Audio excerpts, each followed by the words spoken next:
네, 33년 전 화성 연쇄살인범 이춘재에게 초등학생 딸을 잃었던 유족에게 정부가 2억여 원을 배상해야 한다는 법원의 판단이 나왔습니다.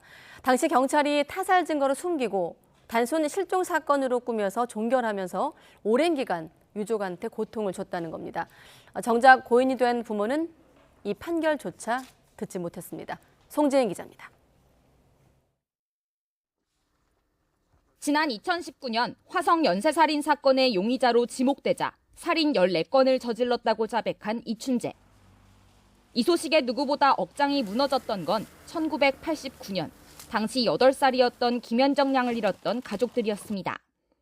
경찰 수사 결과에 따라 하교 중 실종된 줄로만 알았던 김양이 실제로는 이춘재에게 살해됐었다는 사실이 30년 만에야 그것도 범인의 자백으로 드러난 겁니다. 게다가 경찰이 김양 유류품에서 타살 정황을 발견하고도 가족들에게 알리지 않고 단순 실종 사건으로 처리했다는 사실까지 재수사를 통해 밝혀졌습니다. 모든 것이 다 알고 있으면서 그걸 왜 감춰가지고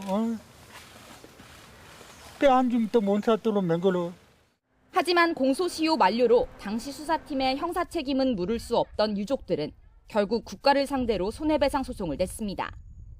2년 8개월이 지나 법원은 국가의 책임이 있다고 판단했습니다. 1심 재판부는 당시 경찰이 김양의 사체를 발견하고도 은닉한 채 단순 가출 사건으로 종결한 것 조직적 은폐 행위에 해당한다며 장기간 진실을 모른 채 정신적 피해를 본 유족에게 정부가 2억 2천만 원을 배상하라 판결했습니다. 하지만 2년 넘게 소송이 진행되며 이 결과조차 듣지 못한 채 고인이 된 김양의 부모. 홀로 재판을 맡아온 김양의 오빠는 뒤늦은 판결에 반가움보단 답답함을 토로했습니다. 조금 더 빨리 판결이 나와서 들었으면 또 편했을 것 같은데 아버지도 이렇게까지 이런 일이 있을 줄 꿈에도 몰랐었어요. 나라에서 책임질 건 책임지고 이런 걸 해야 매듭을 끝내야.